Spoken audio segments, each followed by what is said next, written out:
আল্লাহ রাসূল সাল্লাল্লাহু আলাইহি ওয়াসাল্লাম পৃথিবীতে আর কোনো আমলের জন্য এরকম করে বলেন নাই। এই হজের জন্য বলেছেন যদি তোমার হজটা মাবরুর হয় আল্লাহ তোমাকে জান্নাত ছাড়া আর কিছুই দান করবেন না। সুবহানাল্লাহ, জান্নাতেই আল্লাহ ঢুকাই দিবেন তোমাকে। শর্ত কি?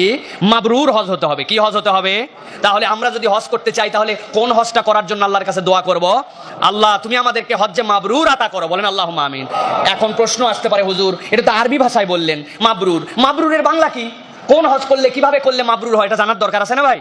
আমরা জানবো না যে হুজুর মাবরুর হজ কাকে বলে? মাবরুর হজ আপনাদের কাছে বলে দেই, এখন থেকে প্রস্তুতি নেন। হজের সফরে যাওয়ার পরে 100টা তওয়াফ করতে হবে, 5 খতম কোরআন শরীফ দিতে হবে, প্রত্যেক রাত্রে বেলা অন্তত 100 রাকাত করে নফল নামাজ পড়তে হবে। আর হজের সফরে থাকেন যে কয়দিনই প্রত্যেক দিন রোজা রাখতে হবে। পারবেন তো? হ্যাঁ, এত সস্তা না। আন্দাজে কিভাবে পারবেন আপনি? কোরআন শরীফের 1 পৃষ্ঠা পড়তে লাগে 6 মিনিট 7 মিনিট। অনেকে কোরআন শরীফই পড়তে পারেন, এরকম শত শত হাজি যাচ্ছে হজে। উনি 5 খতম দেওয়া লাগলে 5 বছর মক্কা শরীফ পড়ে থাকা লাগবে। আপনি আসেন এই জায়গায়, আমি অসুস্থ, একটা রোজা রাখতে পারি না, শরীর চলেন, আপনি কেমনে প্রত্যেকদিন রোজা থাকবেন? এক রাত্রে 8 রাকাত তাহাজ্জুদ পড়ার জন্য হাতে পায়ে ধরে পায়ে তেল মালিশ করে ভলিজেল দেওয়ার পরে পায়ের ব্যথা কমে না, নামাজ পড়তে পারে না 100 রাকাত নফল? আপনার সম্ভব নয়। ইসলাম এরকম অবাস্তব কোনো কথাও বলে নাই। তাহলে মাবরুর হজের সংজ্ঞা কি? রাসূলুল্লাহ সাল্লাল্লাহু আলাইহি সাল্লাম বলছেন, মুস্তাদরাক আল হাকিম 658 নম্বর হাদিস প্রথম খণ্ডের মধ্যে রাসূল সাল্লাল্লাহু আলাইহি সাল্লাম বলছেন, শুনবে তোমরা মাবরুর হজ কাকে বলে? রাসূল সাল্লাল্লাহু আলাইহি সাল্লাম বলছেন, বিররুল হজ ইতআমুত তাআম ওয়া তিবুল কালাম। যাদের হজের সফরের মধ্যে 2টা কাজ যুক্ত হয়ে যাবে, ওই হজ করতে 2টা কাজ যে করবে আল্লাহ রাব্বুল আলামিন তাকেই মাবরুর হজ দান করবেন। 1 নম্বর কি? 1 নম্বর হচ্ছে ইতআমুত তাআম। রাসূল বলছেন তোমরা অপর ভাইকে খাওয়াও। যারা হজের সফরে অপর ভাইকে খাওয়াবে, সালাতের অতিরিক্তের কথা বলেন নাই, একটা আয়াত অতিরিক্ত কোরআন পড়ার কথা বলেন নাই, একটা নফল তওয়াফ করার কথা বলেন নাই, একটা অতিরিক্ত কিছু বলেন নাই। রাসূল বলছেন ইতআমুত তাআম, তোমার ভাইকে তুমি খাওয়াও। এই খাওয়ানোর মানসিকতা নিয়ে যারা যাবে, ওয়া তিবুল কালাম, আর যারা ওই হজের সফরে যাওয়ার পরে হাজার ক্রাইসিস পিরিয়ড, হাজার বিরক্তিকর পরিবেশ, হাজার অধৈর্য, হাজার অসহিষ্ণু মন, আবহাওয়া সবকিছুর পরেও যারা অপর ভাইয়ের সাথে হাসি মুখে আন্তরিকতার সাথে ধৈর্য নিয়ে রাগ বিমুক্ত হয়ে কথা বলবে, এই 2 আমল যারা হজের সফরে পাওয়া যাবে, একটা নফল তোয়াফ না থাক, 1 রাকাত নফল নামাজ না থাক, 1 খতম কোরআন শরীফ না থাক, এই 2 আমল করে গেলে আল্লাহ তাকে মাবরুর হজ দিয়া জান্নাতের মধ্যে ঢুকায় দিবে। কাজ দুটা কি? মানুষকে খাওয়াও আর মানুষের সাথে সুন্দর আচরণ করো। মনে করছেন হুজুর কয় কি, এ কামের চেয়ে সহজ কাম কি দুনিয়ায় আছে নাকি? সবাই করে ফেলবে। এত সোজা না, এত সোজা না। 10 রাকাত নামাজ পড়া সহজ, কিন্তু অপর ভাইকে খাওয়ানো এত সোজা না। সব সময় খালি খাবার নেওয়ার ধান্দায় আছে, খাবার দেওয়ার ধান্দায় নাই। দেওয়ার ধান্দায় চিন্তা করলে 3 জন মিলে খাইছে, বলে চায়ের বিল কত? কয় 6 রিয়াল। 6 23 টাকা 24 পয়সা, ধরলাম 24 টাকা করে, তাহলে 3 কাপের দাম কত হচ্ছে? 6 রিয়াল। ওরে সুবহানাল্লাহ, 190 টাকা। পুরা মাস চা খাই আমি শেষ করতে পারবো না। 190 টাকা। এই আমারটা আমার নাও, যারটা তার থেকে নাও। প্রিয় ভাইরা, মন ছোট হয়ে যায় আমাদের খাওয়ানোর ক্ষেত্রে। এটা তো টাকা দিয়ে খাওয়ানোর হিসাব করলাম, আরো কতগুলা খাওয়ানো আছে।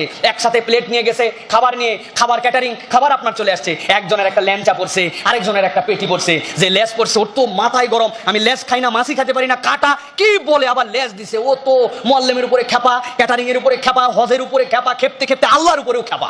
আমার তকদির আল্লাহ এই রাখছিল, আল্লাহর উপরে অনেক সময় খেপা। পাশে আরেকজন খেতে বসছে, দেখবেন খাবার দিয়েও মানুষকে কিভাবে, আপনাকে দেওয়া টাকা ব্যয় করতে হচ্ছে না, ফট করে উনি ল্যাংচাটা তুলে নিজের প্লেটের মধ্যে নিছে, নিয়ে পেটির ধুমাটা তুলে উনারে দিছে। কই আরে ভাই, লেজের মাছ আমার অনেক আগের থেকে পছন্দ, ভালো লাগে, আমি মাথাও খাইতে পারি, লেজও খেতে পারি, দেখেন আমি কিরকম কাটা খাইতে পারি, আপনি মনে হয় লেজ খেতে পারেন, আমার পেটিটা আপনি খান তো ভাই। ওই লোকটা কিছু বলে নাই, কিন্তু এই মেন্টালিটিটা সে দেখাইছে। আল্লাহর একজন মেহমানকে সম্মান দেখাইছে। বিশ্বাস করেন হজ্জে মাবরুরের ক্ষেত্রে আল্লাহ রাব্বুল আলামিন তার একটা পা গায়ে দিয়েছেন। ও মানুষকে যে খাওয়ানোর মেন্টালিটি দেখাইছে, আল্লাহ এইটাকেই তার মাবরুর হিসাবে কবুল করে নিতে পারে।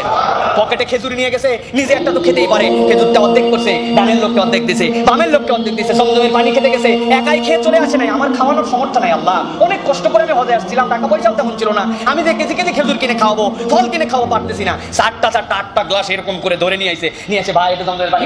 আল্লাহ দেওয়া যতগুলি খাওয়াচ্ছে, আল্লাহ দেখতেছে যে এটা আমুত তো আমছে, মানুষকে নিজে শুধু কে আসে নাই, জমজমের পানি কে নেবেন একটু, একটা বোতল রাখছে পকেটের মধ্যে, ব্যাগের মধ্যে, আর একটা ছোট গ্লাস আছে, ওয়ান টাইম ও বের করে পাশের জনকে একটু পানি দেয়, ওই পাশের জনকে একটু পানি দেয়, অনেক দূরে পানির বক্স নিয়ে আসতে পারে না, ও একটুখানি খাওয়ানোর মেন্টালিটি দেখাইছে। আল্লাহ বলছেন আমি খালি দেখি না যে তুমি পোলাও খাওয়াইছো, বিরিয়ানি খাওয়াইছো, হাজার হাজার টাকা করছো, তুমি খাওয়ানোর মেন্টালিটিতে ছিলে কিনা, আল্লাহ এইটা দেখে ওই বান্দার হজ্জে মাবরুরের একটা ধাপ তাকে আগায় দিবেন। সুবহানাল্লাহ। আর 2 নম্বর ওয়াতিবুল কালাম, এটা সবচেয়ে কঠিন প্রিয় ভাইরা হজের সফরে। হাসি হাসি মুখ ধরে রাখা, রাগকে বিমুক্ত রাখা, এটা পারে না। হাজী সাহেবরা পারে না, অনেকগুলো কারণ আছে তার। জলবায়ুগত কারণ আছে, আবহাওয়াগত কারণ আছে, মেন্টাল প্রিপারেশন না থাকার কারণ আছে, আর শয়তান তো আছেই রাগানোর জন্য। হাজী সাহেবকে যদি হাজার বলেন আজকে ফজরের নামাজটা পড়ো না, হাজী সাহেব আরো আগে লাভ দিয়ে উঠবে, কিরে আমার মনের মধ্যে কে জানি বলতেছে নামাজ পড়ো না, আল্লাহর ঘরে হজ করতেছে নামাজ পড়বো না, মানে আগে যাই আগে কিছু নফল পরে তারপরে ফরজ যাবো, শয়তান ফেল। কথা ঠিক কিনা? হাজী সাহেবের অনেকগুলা টাকা বাথরুমের মধ্যে বেল্ট খুলে রেখে চলে আসছে, টাকাগুলা রিয়াল ডলার সব দেখা যাচ্ছে। মনের মধ্যে বলছে যাক মক্কা শরীফে হেভি বাজার করে বাংলাদেশের মানুষকে দিতে পারবো, মারিয়ে দেখ টাকা যাস বলে। পাবেন এরকম একটা হাজী পাবেন যে টাকা মারিয়ে দিবে এরকম, ওর মেন্টালিটির মধ্যে নাই। ও আরো নিয়ে আছে সংরক্ষণ করে রাখবে যে টাকাটা যেন পড়ে না যায়। ভাই বেলটা সাবধানে রাখেন। আমাদের বাথরুমে রাখছেন, বাইরে রাখলে কি হতো? ও হাজী সাহেবের হাজার যাইতে দিলেও এক রিয়ালও নিবে না। কথা ঠিক কিনা? ও হজ করতে গেছে, টাকা চোর বানানো যাবে না, নামাজ মিসকারি বানানো যাবে না, মিথ্যা কথা বলে গুনানো করা বড় কঠিন। তো ওই হাজী সাহেব এখন সারা জীবন শয়তান প্রজেক্ট নিছে, ওরে জাহান্নামে দিবে। জাহান্নামের প্রায় গোড়া পর্যন্ত নিয়ে গেছে, এখন মরলেই জাহান্নাম। আল্লাহ ওই বান্দাকে মাফ করে এখন জান্নাতে নেওয়ার জন্য নিয়ে গেছে। হজ্জে মাবরুর হলে ও জান্নাতে চলে যাবে। শয়তানের মাথা ঠিক নাই, কোনো দিক দিয়ে শয়তান ঢুকতে পারে না, ঢুকছে এখন একটা দিক দিয়ে রাগায়া দাও। হাজির খালি রাগ, খালি রাগ, বুঝে রাগ না বুঝে রাগ, খালি রাগ আর রাগ। এটা হাজির দোষ নয়, এটা শয়তান ওকে ওই প্রজেক্টের মধ্যে ফেলছে, অন্য কোনো দিক থেকে ঢুকা যাচ্ছে না। রাগলেই তো মাথা গরম, তখন যা ইচ্ছা তাই বলে বসবে, যা ইচ্ছা তাই করে বসবে। এই জন্য প্রিয় ভাইরা, এই রাগের থেকে বেঁচে মানুষের সাথে সুন্দর মুখে কথা বলার গুরুত্ব এই জন্য রাসূল সাল্লাল্লাহু আলাইহি ওয়াসাল্লাম এত দিয়েছেন। প্রিয় হাজিরা, যারা হজে যাবেন, যারা শুনবেন এই খুতবা, সারা পৃথিবীর সব জায়গায় যাবে, সকলের কাছে মেসেজ দিতে হবে। খাদ্যাভ্যাসের পরে দ্বিতীয় গুণ হচ্ছে সুন্দর মুখে কথা বলার জন্য। আপনি যদি এই প্র্যাকটিসের মধ্যে থাকতে পারেন, আপনি আল্লাহর কাছে বলতে পারবেন যে আল্লাহ, হাজার ক্রাইসিসের পরও আমি হাসি মুখে কথা বলার চেষ্টা করছি, তার মানে আমি হজ্জে মাবরুর করার প্র্যাকটিসের মধ্যে ছিলাম। প্রিয় ভাইরা, একজন হারায় গেছে জুতা, আসছে আপনার কাছে, আপনার ঘরের থেকে ওই স্যান্ডেল বাইরে রেখে গেছিল, উনি ওইটা পরে বাথরুমে গেছে, আপনি নামাজে যাবেন, বাইরে স্যান্ডেল নাই, উনি কেবল আসছে মনে করেন যে বাথরুম থেকে আপনার স্যান্ডেল পরে। মাথা ঠিক আছে? হ্যাঁ, হুঁশ জ্ঞান করে চলেন নাকি বেরেন বাংলাদেশে রেখে আসছেন? জুতা খোলেন মিয়া। ওরে গরম, উনি বুঝলো না, কিরে আমার রুমমেট তার সাথে আচরণ করলাম কেন, গরম একটা মারিয়ে দিল। একজন হারাই গেছে, হারাবেই তো, কথা শুনছে, বলছিলাম গলার কার্ড নিয়ে যাও, এখন হারা বুঝুক ঠেলা। আরে কি জনের কথা? আল্লাহ রাসূল সাল্লাল্লাহু আলাইহি ওয়াসাল্লাম বলছেন প্র্যাকটিস, এইগুলো আমার অভিজ্ঞতা দিয়ে বলতেছি, 1-2 বছরের অভিজ্ঞতা না, বহুদিনের অভিজ্ঞতা দিয়ে। আপনি ওই সময় একটা মানুষকে আপনি খুঁজেও দিতে পারছেন না, ভাই দেখো ভাই আমার কার্ড এই জায়গায়, আপনি নিজেই আরবি পড়তে জানেন না, আপনার আবার কার্ড দেখাচ্ছে, আপনি কি করবেন? ভাই আয়ে কেউ হারায় না ভাই, মক্কা শরীফের মধ্যেই তো আছেন, আপনার বাড়িও মক্কা আমার বাড়ি, আমরা একটু জায়গা ছাড়া হয়ে গেছি, সাথে ছাড়া হয়ে গেছে, হারান নাই, চলেন তো এই ভাই একটু দেখেন তো এই ভাইটাকে খুঁজে পান কিনা, এটার হোটেল কিনা। আপনি 2-1 জায়গায় তার সাথে গেছেন, যাওয়ার পরে কেউ হয়তো চিনে তাকে নিয়ে চলে গেছে, আল্লাহ দেখলেন যে এই বান্দাটা হাসি মুখে আরেকজনের হেল্প করছে, আরে ভাই জুতা আপনারটা নিয়ে চলে গেলেন, একটু খেয়াল করে যান, দেখেন আমি নামাজ পড়তে যাবো, আমারও এরকম হয়েছিল, ব্যাপার না, নেন আপনার জুতা পরেন, একসাথে যাই, দেরি যখন হলো। ওইটাও ভাষা, এইটাও ভাষা, আল্লাহ দেখতে চান, এত সহজ না। আল্লাহ তাছাড়া বলে দিতেন নামাজ পড়ো, নফল রোজা করো, তাওয়াফ করো, সাই করো, এগুলো আমরা পারতাম, কিন্তু এই দুটা বড় কঠিন কাজ। আর আল্লাহ রাসূল সাল্লাল্লাহু আলাইহি ওয়াসাল্লাম বলছেন যে তোমরা আল্লাহর কাছে দোয়া করো, আল্লাহুম্মা ইন্নী উরিদুল হাজ্জা ফায়াসসিরহু লি ওয়া তাকাব্বালহু মিন্নী, আল্লাহ আমি হজের নিয়ত করছি, আমার জন্য এটা সহজ করো। আগে সহজ করো তারপরে কবুল করো, কঠিন জিনিস না হলে সহজ করো বলা লাগে নাকি?